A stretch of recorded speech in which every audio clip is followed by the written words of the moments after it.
Ladies and gentlemen, you know I do documentation over conversation. I have in my possession Reggie the Rat Wright Jr.'s proffer agreement. He said that the U.S. attorney wanted to do one with him. That's not what the document says. Oh yeah, we caught him in another lie. Let's get into some of this straight game. Blackjack. Life is like those cards. It's not what you dealt, but how you play it.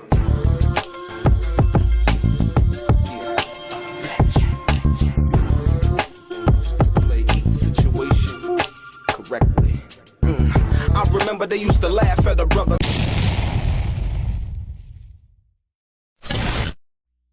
Welcome back, guys. Welcome back. It's your boy DELRAY, Richardson, platinum artist, platinum songwriter, Straight Game TV. Thank you for tuning in. Hit the thumbs up button. Also, subscribe to the channel if you have not already. And like I always say, if you want to be one of the first people notified when I drop some of this straight game, please do me a favor and click on what appears to be that little bell notification right below this video. I'm going to get right into it. Ladies and gentlemen, recently, Choke No Joke had came out and informed us and had recorded some things off of Reggie the Rat Wright Jr.'s and Bomb First,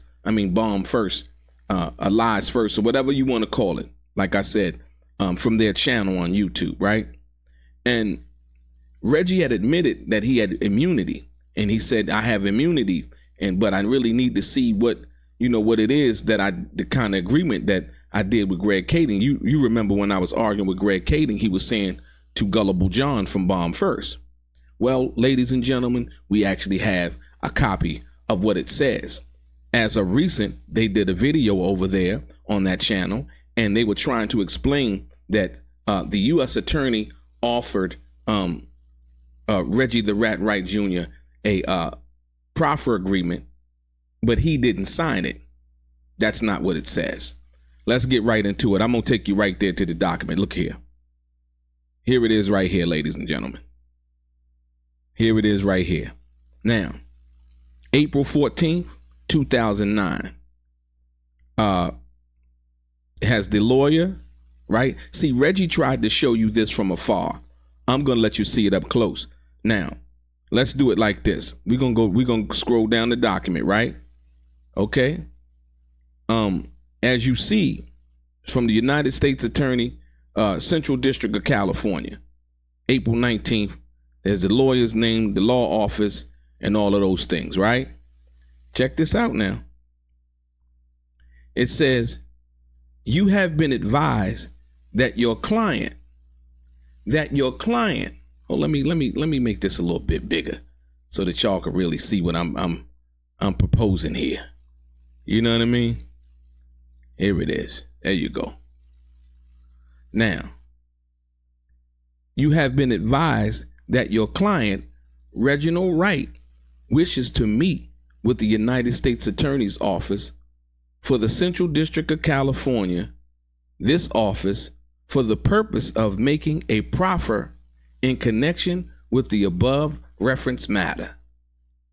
This office is willing to meet with you and your client under the following terms and conditions.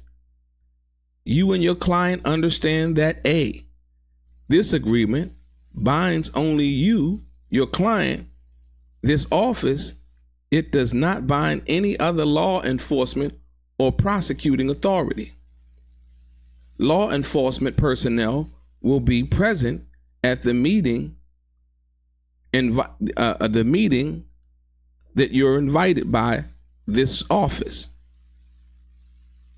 This agreement is limited to the statements made by your client at the meeting to be held on blank and does not apply to any statement made by your client at any other time, whether oral or written or recorded, right?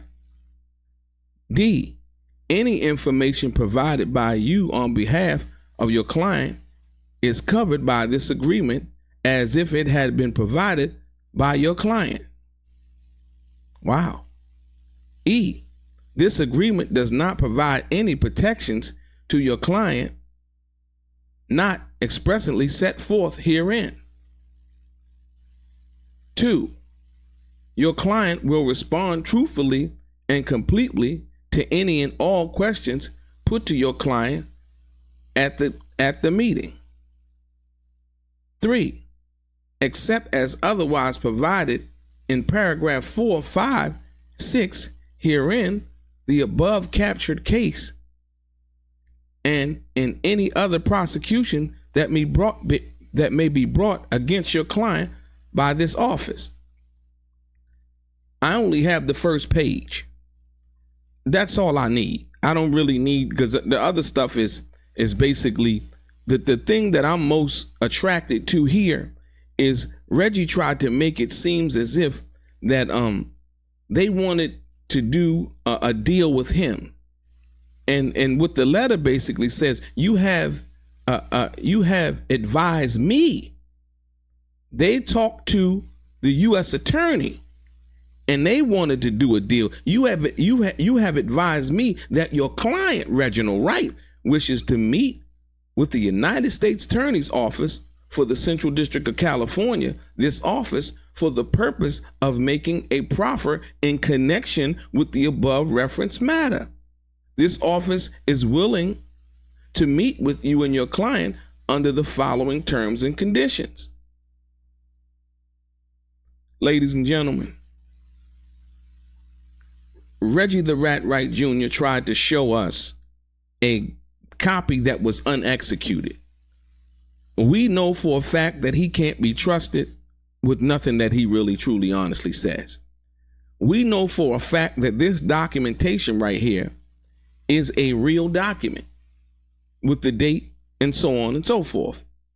So when we talk about the things that Reggie has said about various people, calling them snitches, calling them all kinds of different names, and mainly him and Choke No Joke go back and forth, and he calls Choke No Joke a rat and all of these other things, right?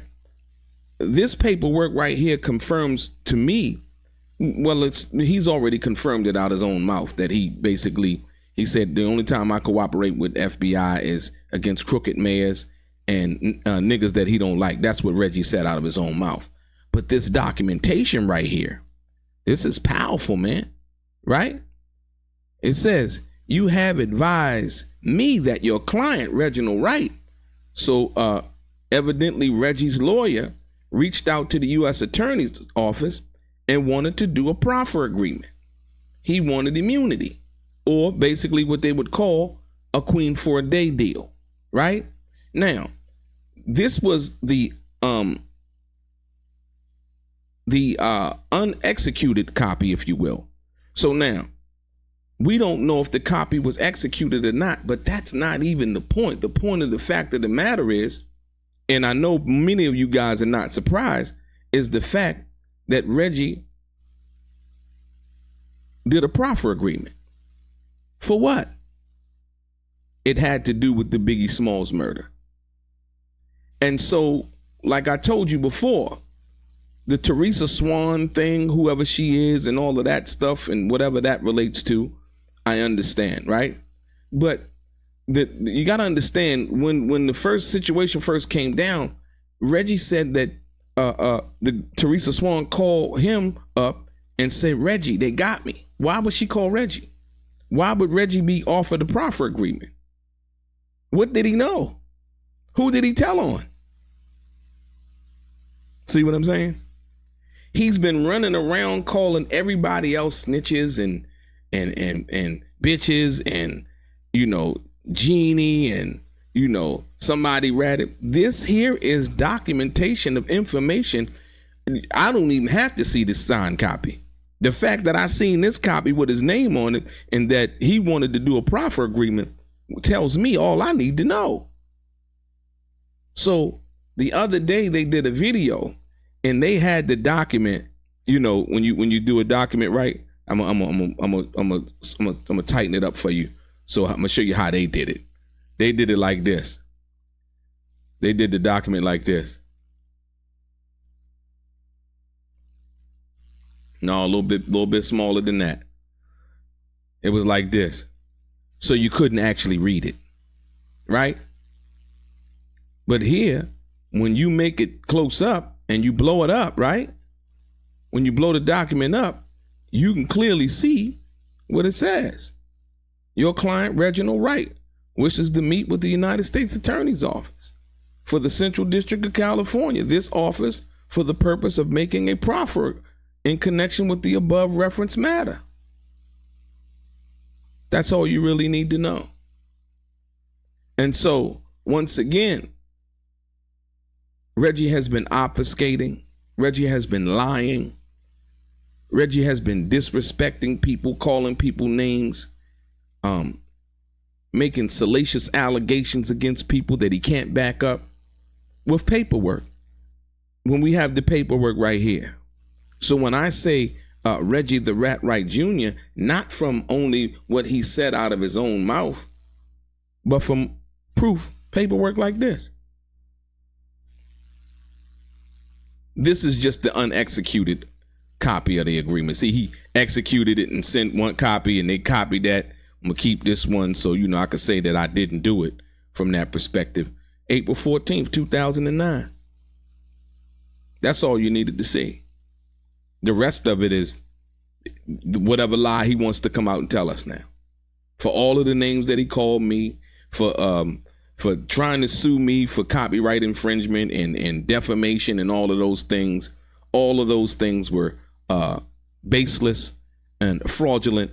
And we see now why he's so perturbed about when I call him Reggie the Rat. So much so that he had went to YouTube, and you guys seen that video where YouTube refused to take down my videos based on the fact that they were fair use. It's just as simple as that. And so you see it here. U.S. Department of Justice, United States Attorney's Office, right? Reginald Wright wishes to meet with the United States Attorney's Office for the Central District of California. This office for the purposes of making a proffer in connection with the above referenced matter. Amazing. And he's been calling me names. I didn't even know this guy prior to finding out any of this information. Like I said, he got jealous that me and the Art of Dialogue did a video and it did crazy numbers, proving that Tupac was not signed to death row when he was supposed to be the all-knowing authority on death row, but he didn't know that. And he did not have the paperwork, the contract and all of that, the bail agreement, the bail guarantee and all of those things. And we brought him to the light. And he tried to make a video acting like he was clowning me, but when he was actually trying to capitalize off of the success of the video that me and the Art of Dialogue did. Right? So now we know for a fact, when I call him Reggie the Rat, here's another reason why, among his own admission. Yeah. Your boy DELRAY, straight gang.